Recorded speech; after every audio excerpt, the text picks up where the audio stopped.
Hello नमस्कार दोस्तों, मैं इंजीनियर आनंद यादव यूट्यूब के अपने ही चैनल पे आप लोग का स्वागत करता हूं। तो दोस्तों, आज का जो टॉपिक है खास के फ्रेशर सिविल इंजीनियर के लिए बहुत इम्पोर्टेंट टॉपिक है। इसे आप बेसिक भी बोल सकते हैं। बेसिक है जो हमेशा याद रखने की चीज़ है और ये इंटरव्यू में भी पूछ लिया जाता है। तो दोस्तों, आज का जो मेरा टॉपिक है, चलिए टॉपिक की तरफ। बेसिक पॉइंट्स टू रिमेम्बर, ये जो पॉइंट है आपको याद रखनी है। चलिए एक एक करके चलते हैं। पहला क्या है, pH value of water should not be less than 6।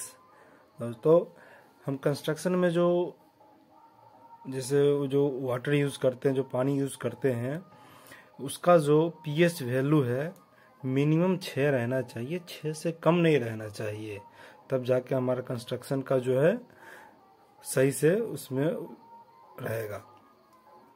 कितना रहना चाहिए पीएच वैल्यू? कम से कम 6 रहना चाहिए। दूसरा क्या है, chairs minimum of 12 mm diameter bar to be used. दोस्तों, चेयर कहाँ पे प्रोवाइड करते हैं? स्लैब में प्रोवाइड करते हैं, जो कि कम से कम 12 mm का रहना चाहिए। कितना रहना चाहिए? 12 mm का कम से कम रहना चाहिए।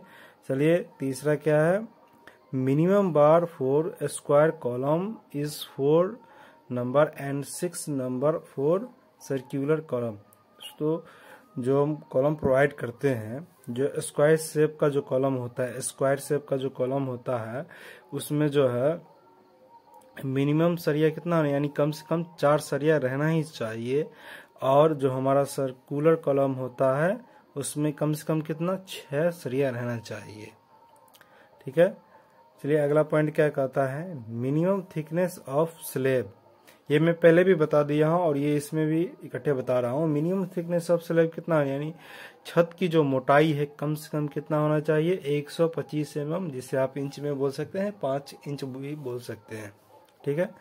चलिए अगला क्या कहता है, in steel reinforcement binding wire required is 8 kg per metric ton. RCC में आप जो स्टील यूज करते हैं, उसमें जो वाइंडिंग वायर का कितना जरूरी होता है? 1 मीट्रिक टन में 8 kg वाइंडिंग वायर लगता है। ये बहुत ही इंपॉर्टेंट टॉपिक है। कितना है? 1 मीट्रिक टन में जो है 8 kg वाइंडिंग वायर लगता है। छठा क्या है, compressive strength of brick is कितना है? 3.5 न्यूटन पर mm स्क्वायर। जो हमारा ब्रिक होता है फर्स्ट क्लास को, जिसे गांव में बोलते हैं 1 नंबर ईंट, उसका जो है कंप्रेसिव स्ट्रेंथ कितना होना चाहिए? 3.5 न्यूटन पर mm स्क्वायर होना चाहिए। चलिए अगला पॉइंट क्या कहता है, lapping is not allowed for the bar having diameter more than 36 mm। जो हम जो सरिया यूज करते हैं, क्या कहता है, लैपिंग नहीं अलाउ करता है। जब यानी जो हम जैसे सरिया यूज करते हैं, 36 हो गया, 36 से ऊपर का जो सरिया यूज करेंगे, 36 से ऊपर का जो सरिया यूज करेंगे, उसमें जो है लैपिंग अलाउ नहीं होता है। क्या लैपिंग अलाउ नहीं होता है? चलिए अगला क्या है, weight of brick. Weight of brick कितना रहना चाहिए? वेट ऑफ ब्रिक जो स्टैंडर्ड होता है वो रहना चाहिए 3.17 to 3.80 kg रहना चाहिए। फर्स्ट क्लास जो ब्रिक होता है, उसका स्टैंडर्ड वेट कितना होना चाहिए? 3.17 to 3.80 kg होनी चाहिए। ठीक है। कंप्रेसिव स्ट्रेंथ तो पहले बता ही दिए हैं। चलिए अगला क्या कहता है, क्यूरिंग पीरियड फॉर आरसीसी कितना होना चाहिए? 28 दिन। यानी आरसीसी जो होता है उसका क्यूरिंग पीरियड, यानी इसको जिसे तराई भी बोलते हैं हिंदी में, यानी क्यूरिंग पीरियड कितना होना चाहिए? 28 दिन होना चाहिए। उसे 28 दिन तक क्यूरिंग करना चाहिए या तराई करना चाहिए। अगला पॉइंट क्या है, मेथड ऑफ एस्टिमेशन। कोई भी बिल्डिंग बनाते हैं या बाउंड्री वॉल बनाते हैं या रेसिडेंशियल हाउस बनाते हैं, कुछ भी बनाते हैं, तो उसका जो है एस्टिमेशन 2 टाइप से किया जाता है। पहला मेथड है PWD मेथड और दूसरा है CPWD मेथड। ठीक है।